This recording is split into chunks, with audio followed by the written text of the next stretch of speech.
เอาน้องพี่น้องสำหรับคลิปนี้บ่พรกา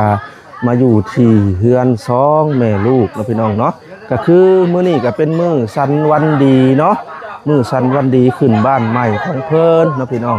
ซึ่งเมื่อคืนนี่บ่พรก็ได้อัปเดตให้ FC ได้เบิ่งและน้องพี่น้องเนาะซึ่งอันนี้ก็เป็นบรรยากาศตอนเช้าๆน้องพี่น้องตอนนี้ก็เป็นเวลา7 โมงกว่าๆน้องพี่น้องปาโทซึ่งก็คนก็ค่อนข้างจะหลายเหลือเกินน้องพี่น้องหลายอริอลอนะส่วนตั้งเฮาก็มาเลยเนาะตั้งเป็น5สุดน้องพี่น้องคือว่าคึกคืนหลายน้องพี่น้องเรือนชานของ2แม่ลูกเนาะอันนี้ก็สิเป็นชาวบ้านมาซอยน้องพี่น้องมาซอยเฮ็ดอยู่เฮ็ดกินนั่นแหละเนาะนี่คนหลายเนาะ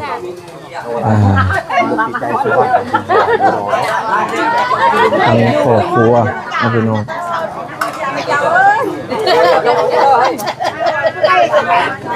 ใกล้แล้วนะพี่น้องประมาณ7 โมงตรงนี่แหละจังสิได้เฮ็ดอีกทีเนาะโอ้ตั้ง5สุดถือว่าขับปุ่นเด้อขับปุ่นมาเด้อห้องหับแขกสบายดีห้องหับแขกอยู่น้องเป็นน้อง5สุดถือว่าคนหลายพี่น้องคนหลายเด้อมีแล้วประมาณสัก50-60 คนนะพี่น้องภายในงาน50-60 คนได้ละสบายดีน้องลาน้อยอันนี้เป็นการกดผู้ใดมาซอยน้องกดไว้นี่เดี๋ยวมาซอยเงินบ่น้ำบ่ก็จดไว้ทั้งแม่กับลูกเพิ่นขึ้นจบดีได้ไปน้องเลยที่จบดีเลยนั่นโลดน่ะว่าดีอย่าพ่อยเลยไปจัง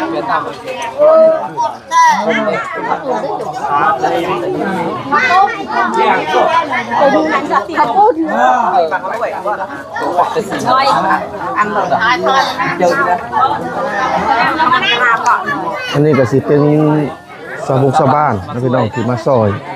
ก็คือพลหน่วย2 หน่วยก็ได้หลายเลยน้องแน่เพราะว่าขึ้นบ้านใหม่นี่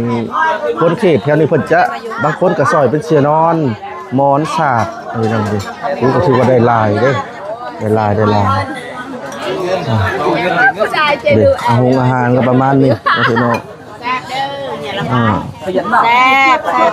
แซ่บเนาะ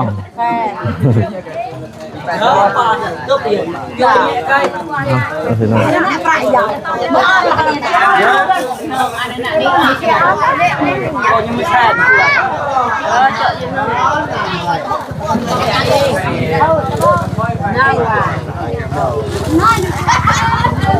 เด็ดเนาะก็คือชาวบ้านท่านนี่เป็นกามีหมอนแล้วก็มีน้ำส้มแล้วก็มีเงิน50,000 กีบนะพี่น้องมาซอยไปทางซะคล้ายๆแล้วซอยงานดองนี่แหละประมาณนี้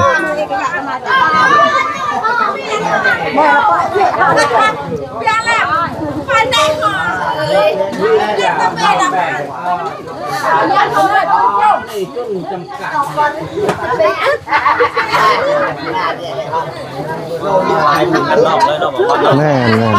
ใส่งานดองไอดอนอาจารย์ไอดอนก็มาเนาะ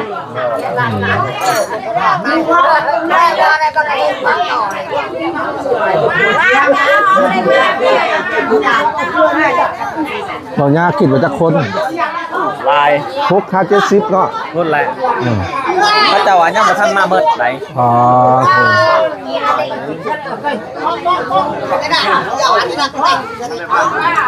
เลี้ยงดอกเลยนะว่าหมอกกระชอกได้ยกยังมาทันขึ้นบ้างขึ้นเลยเริ่มเลยใส่แม่แรงบ่ได้แห่มันบ่ได้เวลาเลยน่าจะแห่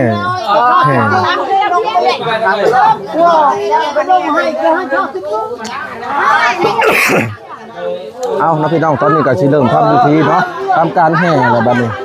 อุ้มมอนอุ้มยังคนละหน่วย nhớ cái làm mỏ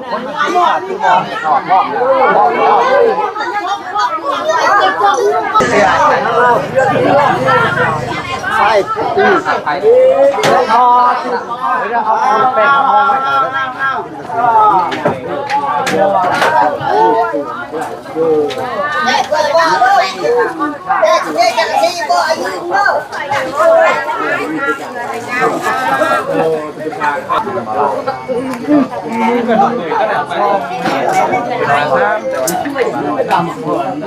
ai nè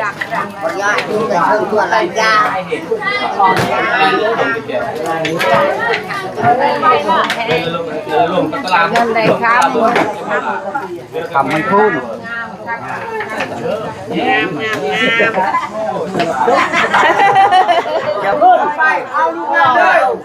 ขึ้นมา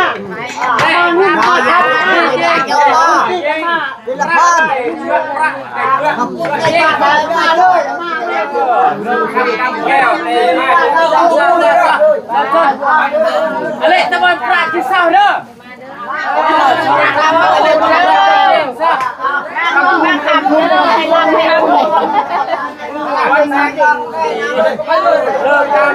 ที่แท้งไม่ทราบเรียนเลยจะไปแสง คือวันหมานของ ไม่ใช่ให้หมูใจไปเอง คนก็ยังมาเรื่อยๆอยู่พี่น้องเอ้ย เล่ไม่เจาะเป็นที่ไหน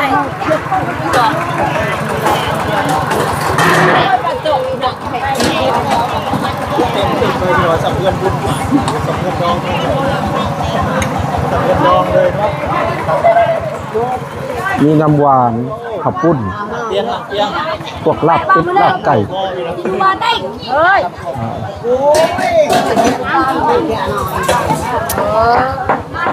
เอาน้องพี่น้องเดี๋ยวบพรพาขึ้นไปทางเทิงบ้านก่อนเนาะพอสะบงสะบ้านนี่ซอยมอนพลหน่วยจังหวัดเต็มห้องเพื่อนผมแล้วเนาะเดี๋ยวพา14ขึ้นไปเบิ่งก่อน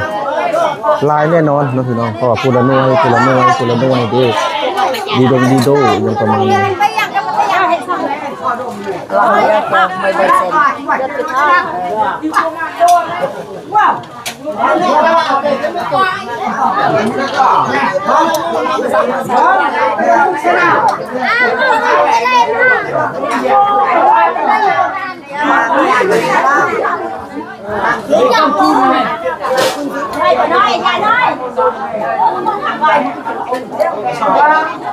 ผ้าควันพี่น้องถูก ไปถ้วยกระเระรวมปิด งามเลยทีเดียว เห็นไปยักษ์เด้อไปชุดรวมสื่ออยากเป็นเพศอย่างนี้ให้เขาบอกปัญจนาก็ให้ไปดู โอ้ ลายน้องบอกว่าน้อง มีเสียงมีมอนมีเงินอีกเม้นเขาสวยค่ะ50คูละ30คูละแสนแบบนี้เม้นเมื่อจัดงานดองบริผิดขาดเลยงานดองกูได้อยากเข้างานวิวามื้อนี้ต้องเข้าเด้อพวก FC นี่ อะไร เข้าน้ำกันนี่ได้เป็นครูกันได้ ไอ้ดอกไอ้ดอก ไปบ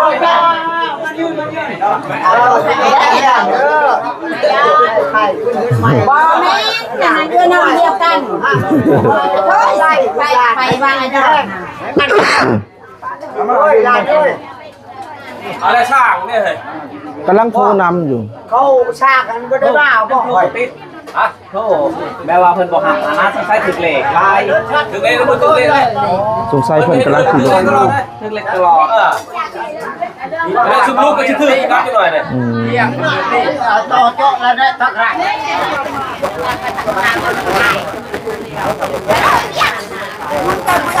มาในไปมากเล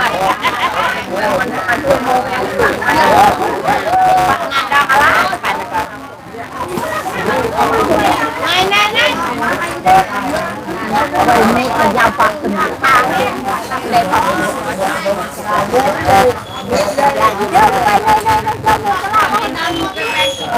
เจ้าในบ้านทำกระดาษ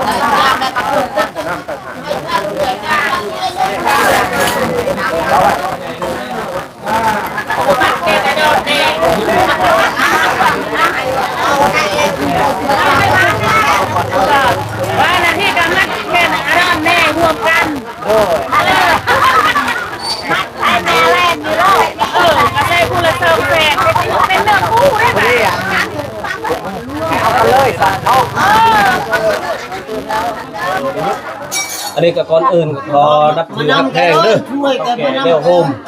พร้อมด้วยทีมงานยูทูบเบอร์ทุกภาคส่วนอันนี้ข้าพเจ้าเองเนาะคือว่าข้าพเจ้าเองก็ตั้งหน้าให้ครอบครัวของแม่แรมนี้เป็นอ้ายและก็จุดประสงค์อันนี้ก็เพื่อจะขอข้อมกขอบใจนำทีมงานยูทูบเบอร์เป็นต้นยังเบาพรเบาน้อยเบาสัญญาและก็เบาล่าน้อยเบาล่าใหญ่ที่มีน้ำจิตน้ำใจเอื้ออารีเพื่อจะ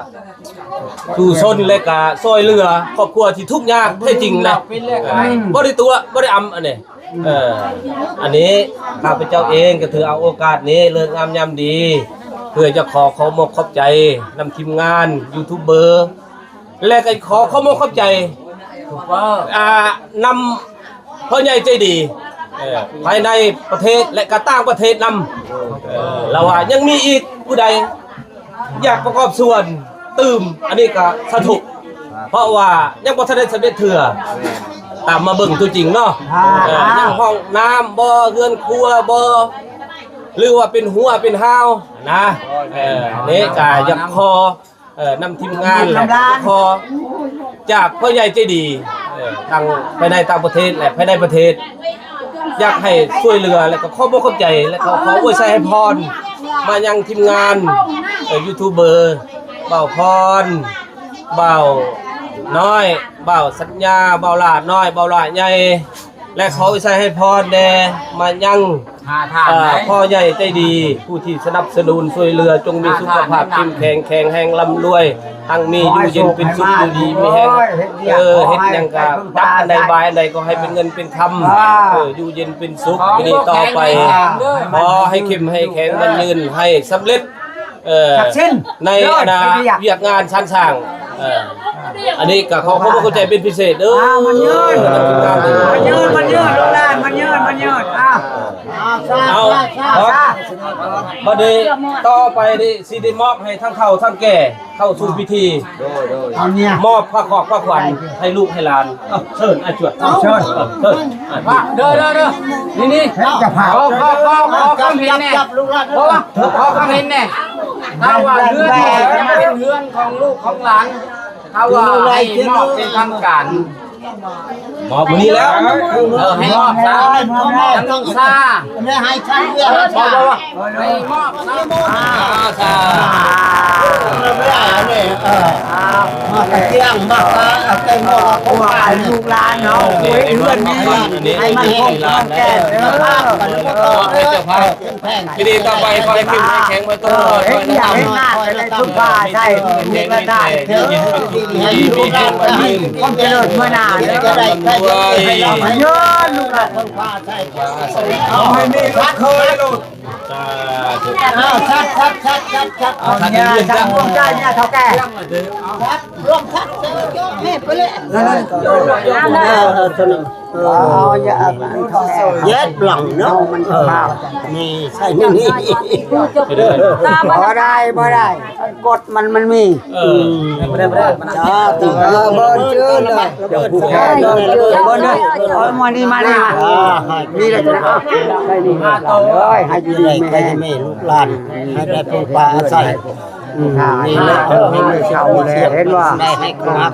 เท่าแล้วนั่นให้อยู่ดีมันเรียกงานให้คุณป่าอาศัยจะนี่จะไปใส่ไก่ให้ปัญญาลูกค้าลูกหลานเอามาหลานน้อยตัวมาซื้อตัวนักเก่านี้น้องเจ้าอยากจะให้นี่ขอให้คนให้ใส่เด้อจุดใดเข้าถึงขอให้ช่วยไปเรื่อยในมื้อหน้าเด้อให้ที่ไม่แข็งอยู่มัดวันนี้นี่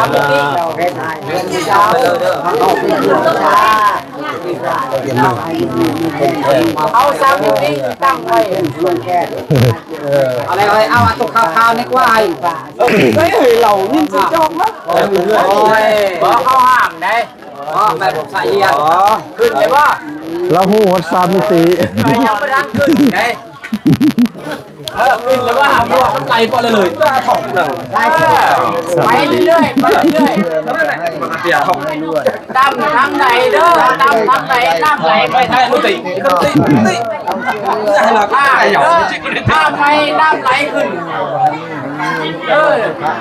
ถ้าไม่น้ำไหลขึ้นเด้อ เอามาพอดเอาเลยว่า ไหลลงไหลลงไหลลง มัดและแขนมาพอดนะ มัดเลยได้มัดเลย ก้มเจ็บก้มไข่ก้มให้ไปน้ำสายต่ำเด้อ จอด อย่าขึ้นเด้อ มัดแขนเอาเบาน้อยแล้วอยู่เย็นคุกดีมีแห้งที่เข้าไปออกให้พบกันตาเข้ามาพบกันล้านนับกันได้ใบอะไรเป็นเงินเป็นคำไปเท่าไหร่ก็มีคนนำเลยนี่ขอให้อยู่เย็นคุกอยู่ดีมีแห้งเงินก็แก้วและตอนละผมเจ้าเบาเลย มีคนเก่ง ใช่เรียนชื่อเก่งเห็นมาแล้วมาลอยมัน ไปเก่งก็เก่งได้เด้อประชาธิปไตย เงินมา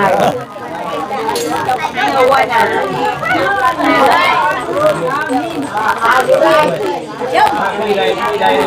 ให้เห็นหน้าให้ตาที่บอก